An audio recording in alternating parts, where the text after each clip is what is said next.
Addition के लिए data, facts, judgements, इन चीज़ों का यूज़ करें और इसका अपना एक स्पेशल नोट तैयार करें। टेस्ट दे के और उसको एनालाइज करना है, कहाँ गलती कर रहा हूँ, कहाँ मेरे मिस्टेक्स हो रहे हैं, इजी क्वेश्चंस गलत कर रहा हूँ। और इसी प्रोसेस को बार बार साइमुलेट करके वो एक नैक डेवलप कर सकते हैं। जो सर आपने तैयारी मुखर्जी नगर से ही की है या फिर घर पे रह के? नहीं, मैंने घर पे रह के रूम पे की है तैयारी। दोस्तों मैं हूं शिवम दिवाकर और आपके लिए मुखर्जी नगर के सबसे ज़्यादा वीडियो बनाए हैं। दोस्तों अभी हमारे साथ में हैं अनुभव सर। बीपीएससी 68 में सर ने 2 रैंक हासिल किया है और बहुत सारी स्टूडेंट का सपना होता है बीपीएससी को क्वालिफाई करना, और उन्हीं के सवाल होते हैं कि हम प्रीलिम्स की तैयारी कैसे करें, मेंस की तैयारी कैसे करें, जीएस पेपर 1 और 2 की तैयारी कैसे करें, एसए की तैयारी कैसे करें। तो अनुभव सर से जानेंगे क्योंकि इन्होंने बीपीएससी 68 में 2 रैंक हासिल किया है। सबसे पहले सर आपको बहुत बहुत बधाई। Thank you. मैं सर आपसे ये जानना चाहूँगा, आप बिहार में कहाँ से हैं? मैं बिहार में अरवल डिस्ट्रिक्ट से हूँ। सर आपने यूपीएससी वगैरह के भी कोई अटैम्प्ट वगैरह दिए थे? हाँ हाँ, एक अटेम्प्ट दे चुका हूँ, ये मेरा सेकंड अटेम्प्ट है। यूपीएससी में आपका ये पहला अटैम्प्ट था या फिर आपने पहले भी कही थी? बीपीएससी का पहला अटेम्प्ट था मेरा। सबसे पहले मैं आपसे ये जानना चाहूँगा, जैसे जब ऑप्शनल हटा उस टाइम आपने बीपीएससी 68 का जब एग्ज़ाम दिया तो जीएस पेपर 1 और 2 की तैयारी आपने किस तरीके से की थी? मैंने सिलेबस डाउनलोड किया और जो भी टॉपिक्स थे उन पे देखे पीवाईक्यू में किस तरह के क्वेश्चंस आए हैं मेंस में, और उन टॉपिक्स पे मैंने ऑनलाइन नोट्स बनाने शुरू कर दिए। जैसे कि पटना कलाम पेंटिंग, मंजूसा पेंटिंग, जो भी तरह के कोई होते हैं, मौर्य कला, पाल कला, ये सब जो भी थे, इन पे मैंने ऑनलाइन नोट्स बनाने शुरू कर दिए। और मेरे नोट्स 2 से 3 पेज के होते थे जिसमें मैं एक 38 मार्क्स का क्वेश्चन लिख सकूँ, और ये चीज़ किया। और उसके बाद मैंने टेस्ट सीरीज़ एक ज्वाइन करके इन नोट्स को इम्प्लीमेंट किया और देखा कि मैं कैसा परफॉर्म कर रहा हूँ। और ये आंसर राइटिंग मैं क्योंकि ऑलरेडी यूपीएससी का एक अटैम्प्ट दे चुका था तो उससे मेरी आंसर राइटिंग सही थी। मुझे बस बिहार स्पेसिफिक चीज़ें करनी थी, तो मेरा मेनली स्ट्रेटजी यही था। बहुत सारी स्टूडेंट का ये दिक्कत होती है कि प्रीलिम्स ही क्वालिफाई नहीं होता है। प्रीलिम्स जब आपने क्वालिफाई किया तो उस टाइम आपने किन किन बातों पे ज़्यादा ध्यान रखा था? अक्सर गलतियाँ नई स्टूडेंट से हो जाती हैं। प्रीलिम्स क्लियर करने का मेरे हिसाब से 2 पॉइंट तरीका है। पहले बेसिक बुक्स कवर कर लें और बेसिक अंडरस्टैंडिंग डेवलप कर लें सारे सब्जेक्ट्स की, जो बुक्स वीडियोज़ किसी फॉर्म में कर सकते हैं। और उसके बाद वो टेस्ट पे फोकस करें, जितने ज़्यादा से ज़्यादा टेस्ट दे सकते हैं रैंडम कोचिंग इंस्टीट्यूशंस के काफ़ी सारों के। तो मेनली उनको रैंडम क्वेश्चन से डील करने का स्किल डेवलप करना है और काफ़ी सारे टेस्ट दे के और उसको एनालाइज करना है, कहाँ गलती कर रहा हूँ, कहाँ मेरे मिस्टेक्स हो रहे हैं, इजी क्वेश्चंस गलत कर रहा हूँ।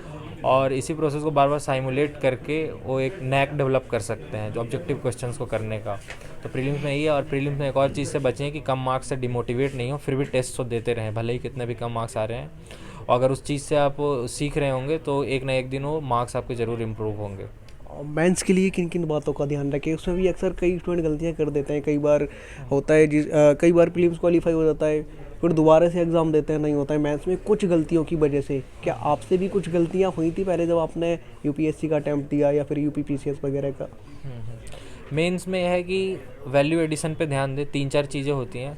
जैसे सबसे पहले बेसिक अंडरस्टैंडिंग होनी चाहिए आपकी, ताकि आप क्वेश्चन समझ सकें।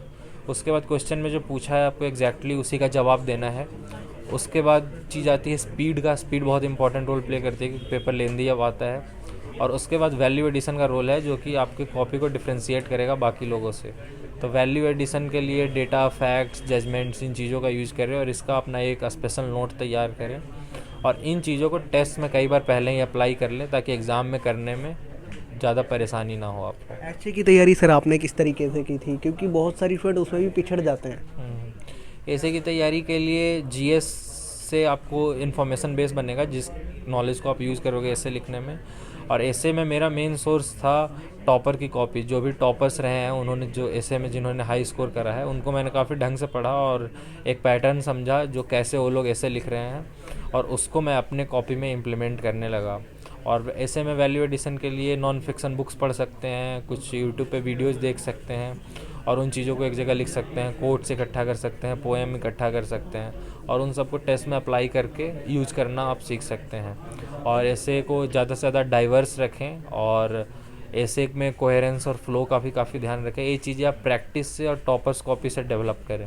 सर बहुत सारे स्टूडेंट आज इस वीडियो को देख रहे होंगे बिहार के, आप उनको क्या कहना चाहेंगे? मेरा आपसे ये थोड़ा विस्तार से जानना चाहूँगा क्योंकि बिहार में बहुत सारी स्टूडेंट रेलवे, चाहे ग्रुप डी हो या फिर यूपीएससी हो, यूपीसीएस हो, बीपीएससी हो, सरकारी नौकरी की तैयारी ज़्यादा करते हैं। वो कहते हैं कि हमारे यहाँ पे फैक्ट्री एरिया इतना है नहीं। फर्स्ट प्रेफर यही रहता है कि नौकरी लेनी, अगर नहीं मिलेगी तो फिर कहीं ना कहीं कुछ ना कुछ काम करना है। आप क्या कहना चाहेंगे? आज आपको कई हज़ार स्टूडेंट देख रहे हैं। मैं वही कहूँगा कि एक दो फेल्योर से निराश ना हो और जिस चीज़ में वो लगे हैं उस चीज़ में लगे रहें और पॉजिटिव माइंडसेट रखें।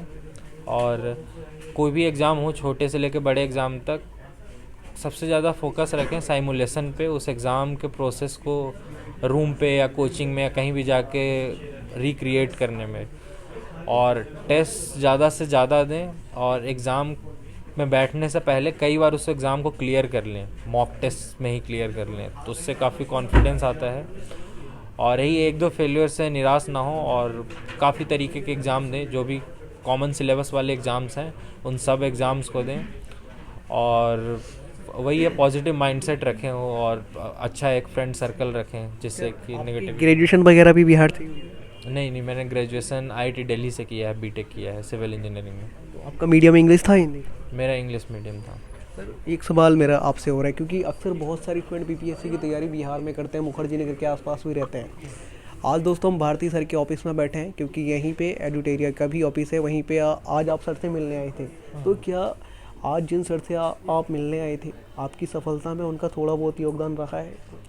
जी, एडुटेरिया में मैंने मेंस का टेस्ट सीरीज़ लिखा था, क्योंकि बिहार स्पेसिफिक टेस्ट सीरीज़ जो थी इनके पास थी और इनका इवैल्यूएशन काफ़ी सही था, और उससे मुझे कंपटीशन का पता चल गया कि बाकी लोग कैसे लिख रहे हैं, और जिन्होंने भी प्रीलिम्स क्लियर किया था तो लिख रहे थे, तो इनकी कॉपी चेकिंग काफ़ी अच्छी थी और उससे मुझे कॉन्फिडेंस आया था। क्योंकि यहाँ पे भी जो मैं टेस्ट सीरीज़ दे रहा था उसमें रैंक 1, 2, 3 ऐसे मेरे आते थे, तो उससे काफ़ी कंपटीशन का आइडिया लग गया था और मैं साइमुलेट भी कर पा रहा था एग्ज़ाम इन्वायरमेंट को।